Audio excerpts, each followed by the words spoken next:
Hit and રનના કાયદાનો વિરોધ,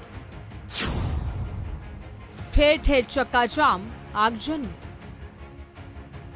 સુરત હોય, અમદાવાદ હોય, નવસારી હોય કે ખેડા હોય, દરેક જગ્યાએ વિરોધના સૂર જોવા મળી રહ્યા છે। ક્યાંક હાઈવે પર ટાયરો સળગાવી ચક્કાજામ કરવામાં આવ્યો તો ક્યાંક બસો અને ટ્રકોના પૈડા થંભી ગયા અને હડતાલ શરૂ થઈ ગઈ।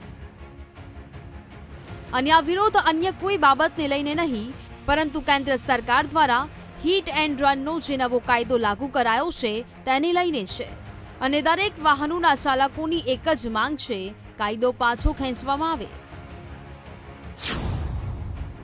પરંતુ આ હિટ એન્ડ રનનો કાયદો શું છે તો આપને જણાવી દઈએ કે વાહન ચાલકો રોડ અકસ્માત કરીને ભાગી જાય છે અને ઈજાગ્રસ્ત વ્યક્તિને રસ્તા પર જ છોડી દે છે, જેને કારણે મોટાભાગના ઈજાગ્રસ્તોના સમયસર સારવાર ન મળવાથી મોત થાય છે। તેવામાં હવે રોડ અકસ્માત કરીને ભાગી જનારને 10 વર્ષની સજા થશે। આ સાથે જ અકસ્માત સર્જનારને 7 લાખ રૂપિયાનો દંડ પણ ફટકારવામાં આવશે। જો કે આ કાયદામાં એવી પણ જોગવાઈ છે કે જો અકસ્માત સર્જનારી વ્યક્તિ ઈજાગ્રસ્તને હોસ્પિટલ લઈ જશે તો સજા ઓછી થઈ જશે, પરંતુ વાહન ચાલકો તેનો વિરોધ કરી રહ્યા છે।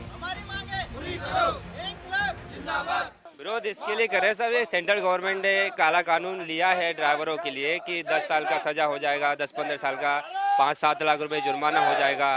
और बड़ी गाड़ी है सर, आप चलाते हैं और छोटी गाड़ी वाले भी गलती करते हैं। कहीं एक तो देखते नहीं है कि किसका गलती है, बड़ी गाड़ी वाले को जिम्मेदार ठहराते हैं। तो इसमें ये ड्राइवर लोगों का प्रॉब्लम है सर, ऐसे गाड़ी नहीं चला पाएंगे। आरटीओ पास लाइसेंस लेते हैं तो कुछ देख के ही वो देते होंगे ना आरटीओ वाले, और फिर भी ये दिक्कत है सर, तो इसी के लिए विरोध कर रहे हैं हम लोग।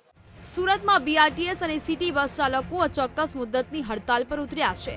અમદાવાદમાં પણ એએમટીએસ બસના ચાલકો ફરજ પર ગેરહાજર રહ્યા, તો આ તરફ ખેડામાં પણ હાઈવે પર ટાયરો સળગાવી ટ્રક ચાલકોએ વિરોધ પ્રદર્શન કર્યું। મહેસાણામાં પણ હાઈવે પર ટ્રક ડ્રાઈવરોએ ચક્કાજામ કર્યો હતો, તો નવસારીમાં 2000થી વધુ ટ્રક ચાલકોએ ચીખલી વાંસદા હાઈવે બંધ કર્યો હતો, જેને કારણે અનેક કિલોમીટર સુધી ટ્રાફિક જામ થયો હતો। જ્યાર સુધી અમારી માંગ પૂરા નહીં થાય અમે આ નોકરી છોડીને ઘેરે બેસી જાઓ, બરાબર। એ 10 વર્ષની સજા, એ 10 લાખ રૂપિયા દંડ અમે ક્યાંથી ભરવાના સાહેબ? હે, અમારા ગજવામાં 10 રૂપિયા નહીં મળે, તમે 10 લાખ રૂપિયા ક્યાંથી ભરવાના? હે, અમારી જેલ થાય તો અમારી નહીં, અમારા ઘરની આખા પરિવારની જેલ થઈ જાય સાહેબ।